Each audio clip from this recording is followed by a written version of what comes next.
manusia itu ya selama ini kan secara material pikiran biologi orang barat ya hanya ada material. Jadi hidup itu hanya dikaitkan karena adanya material. Ya. Ya. Jadi dia tidak percaya adanya diri-diri yang semakin halus di dalam manusia itu sendiri. Ya. Jadi, disebut 7 lapis kekuatan diri karena pertama-tama itu adalah lapisan fisik kita. Ya.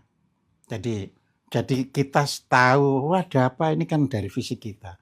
Tapi kan ada kan orang yang bisa tahu bukan karena fisiknya. Ditutup misalnya mata. Nah, ini masuk lagi ya. Nah, begitu masuk ke dalam itu namanya lapisan ya emosi. Soder itu artinya lapisan kesadaran emosi. Ya.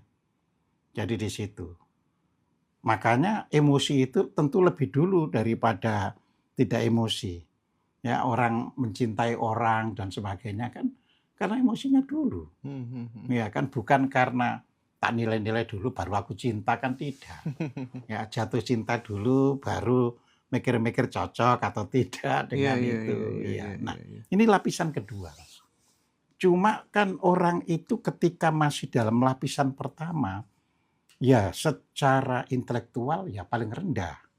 Karena mengandalkan fisik semata. Ya. Hidup dan mati, jadi tujuan hidup itu sendiri ya untuk mempertahankan kehidupan supaya tidak mati cepat-cepat. Nah itu ketika kesadaran orang itu pada lapisan pertama. Dan ini banyak orang yang masih lapangan yang pertama itu. Contoh misalnya kuli-kuli bangunan. Itu nggak tahu resiko kan.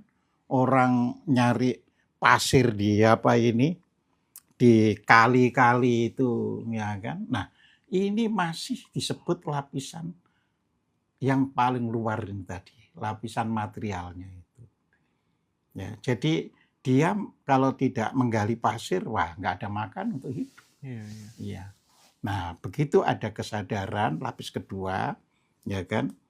Ya, kalau di dalam bahasa Jawa ini disebut sebagai kesadaran kalbu. Kesadaran kolb. Iya, kolb. Itu baru kedua, lapisan kedua, gitu ya.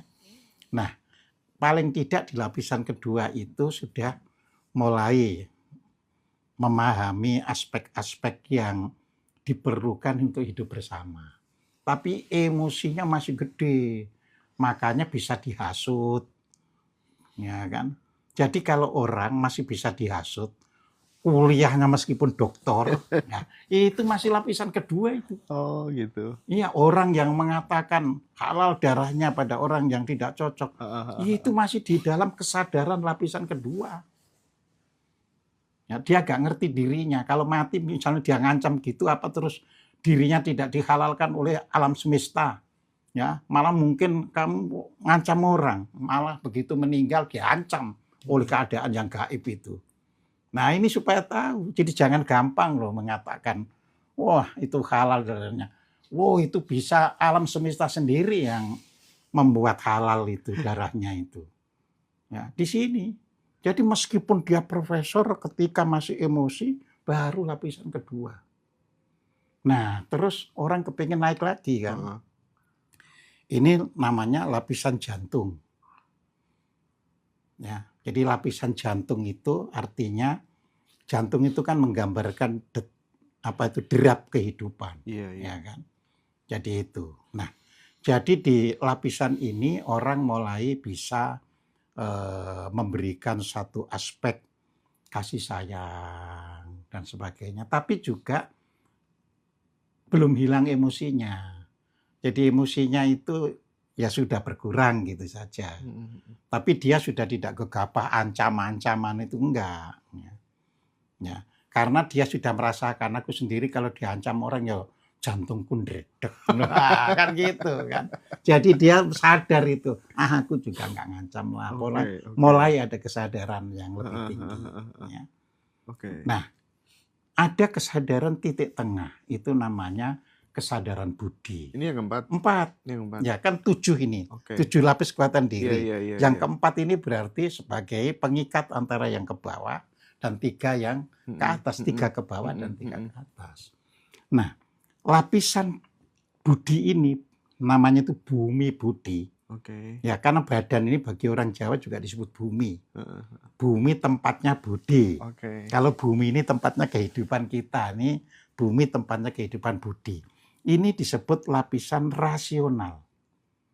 Ya. Nah, orang-orang di negara maju minimal itu sudah di sini. Di negara minimalnya. maju. Iya. Negara kita di mana? Lah itu tadi 1-2 ini yang lebih banyak, makanya masih senang 1-2 aja nggak lulus-lulus gitu ya. Iya itu.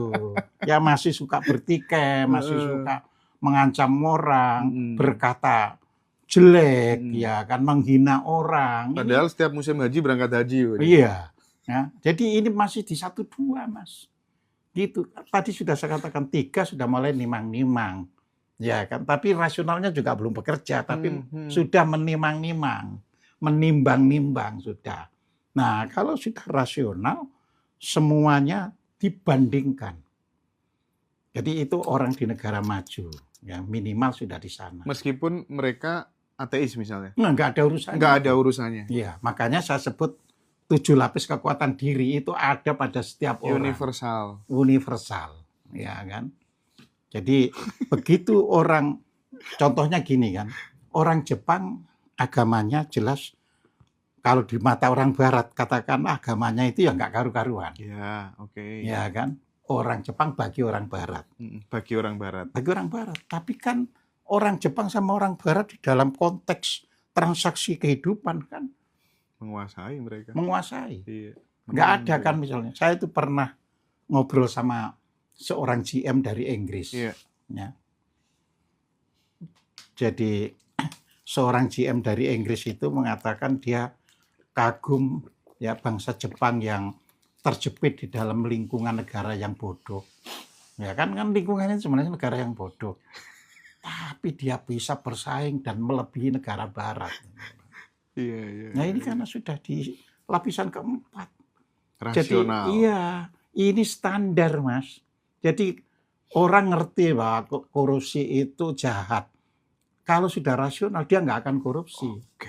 Tapi kalau masih di lapisan ini 1, kalbu 2. tadi, ya kan, dan lapisan jantung, yang paling nemen itu lapisan kalbu dan lapisan fisiknya ini, ya kan. Fisik lah ya yang paling parah ya. Iya, ya Kulit fisik sama kan, ini. dasar kan dia. Iya, fisik sama ini. Jadi bisa dimanipulasi. Korupsi asal nggak konangan, nggak ketahuan, ya nggak apa-apa. Tapi begitu sudah masuk ke lapisan 4, nggak bisa. Nah, karena itu memang bakal merusak. Nah, ini. Jadi ini syarat kalau kita ingin membangun bangsa Indonesia maju, syaratnya itu harus bisa masuk ke lapisan keempat ini. Minimal. Minimal. Nggak bisa ditawar-tawar lagi. Tapi tidak berarti orang di seluruh negara itu ada di lapisan keempat. Kan ada hukum Pareto istilahnya itu. Ya. Jadi ada kunci begini hukum Pareto itu. Jadi kalau untuk membangun sesuatu harus dibutuhkan minimal 20% orang yang menguasai. Yang 80% itu akan mengikuti. Gitu loh. Ya. Lah Indonesia ini untuk sampai lapisan keempat ini masih terlalu jauh, mungkin baru 1-2%. Mungkin nunggu Gibran jadi presiden. Jadi itu 1-2% saja itu, bukan 20%. Ya. Nah, dibuktikan dari apa? Ya dari IQ rata-rata untuk dunia industri. Ya kan orang itu bisa sadar, kan berkaitan juga dengan ininya. Kalau masih IQ-nya rendah ini kan kebutuhan fisik itu dipertaruhkan hidup dan mati.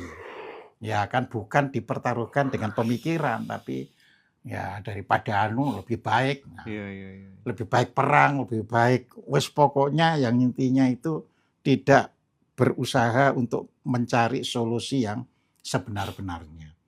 Nah, lapisan kelima. Ya kan? Ini kalau di dalam bahasa Jawa itu disebut lapisan bumi jinem. Ya. Lapisan bumi jinem. Bumi jinem. Ya. Jinem itu apa artinya? Halus. Halus. Ya. Nah, disinilah melahirkan seniman-seniman ulung. Artinya dulu, orang Jawa zaman dulu bisa melahirkan gamelan dan sebagainya itu berarti sudah sampai di situ. Dulu. Gitu. Ya.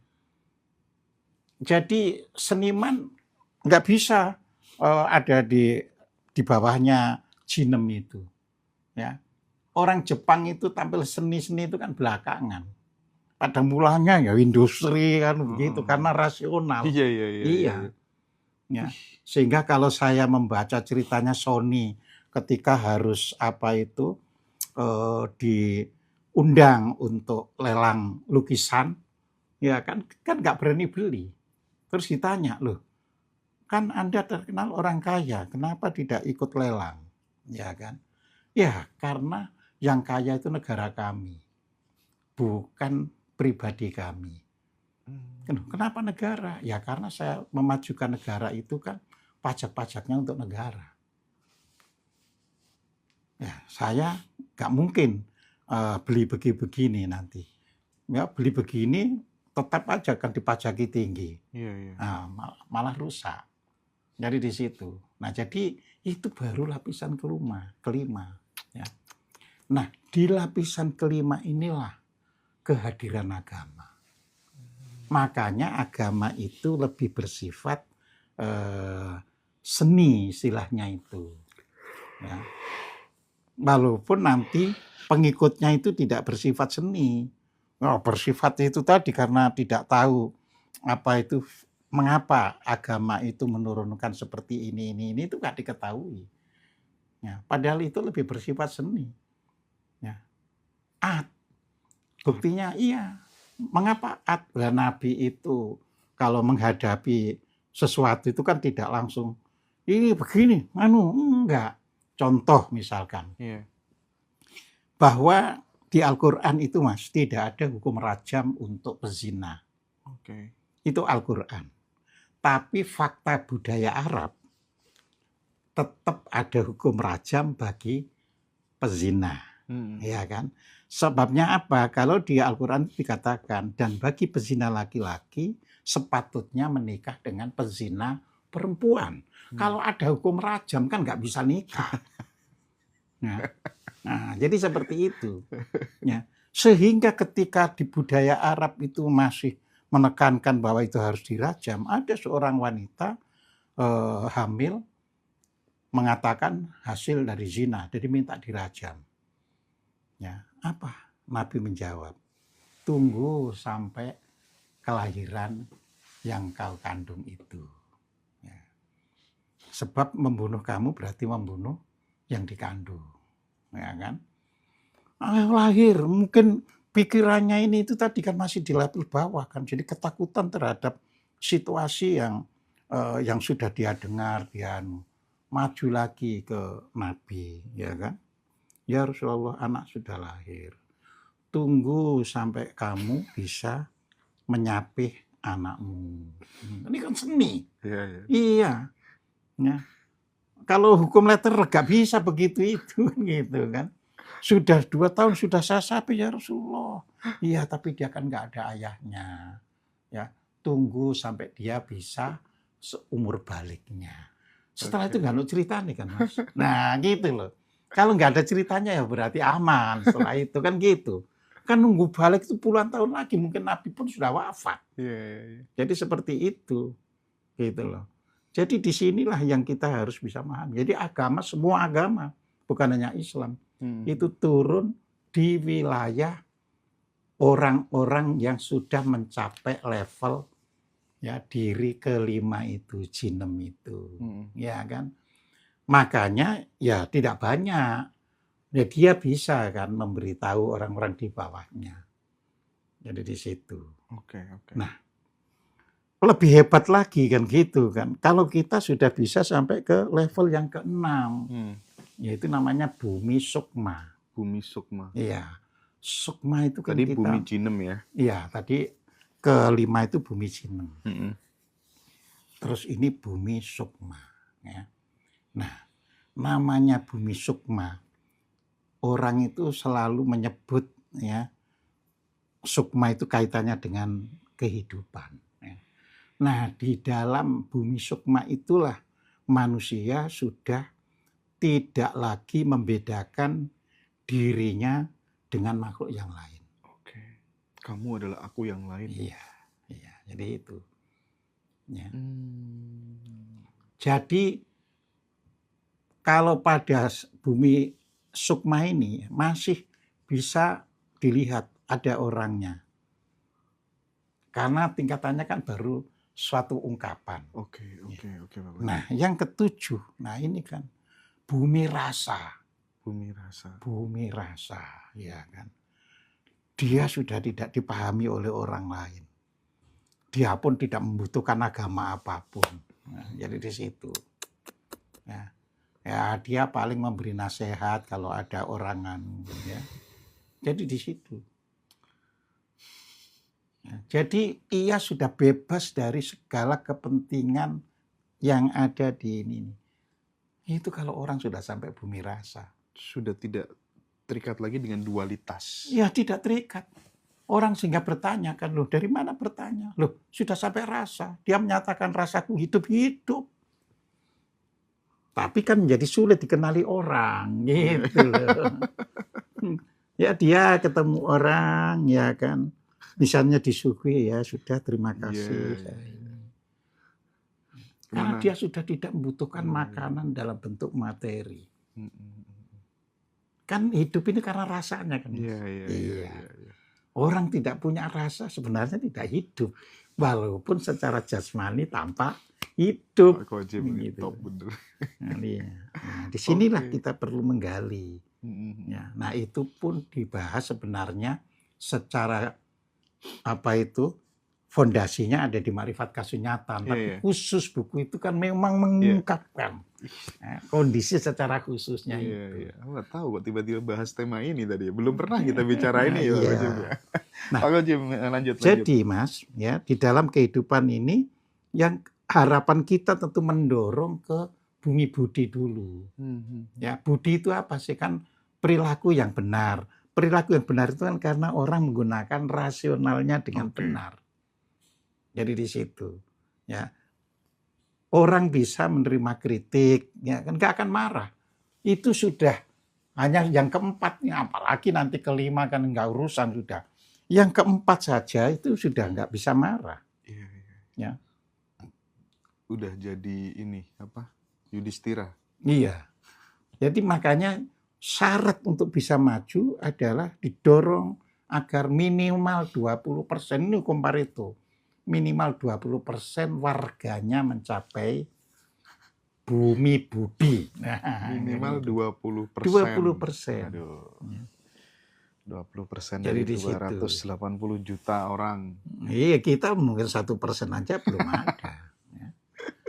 Wajar ya, masih halal darahnya gitu ya. Ya, wajar kan gitu. Kafir, syirik gitu ya.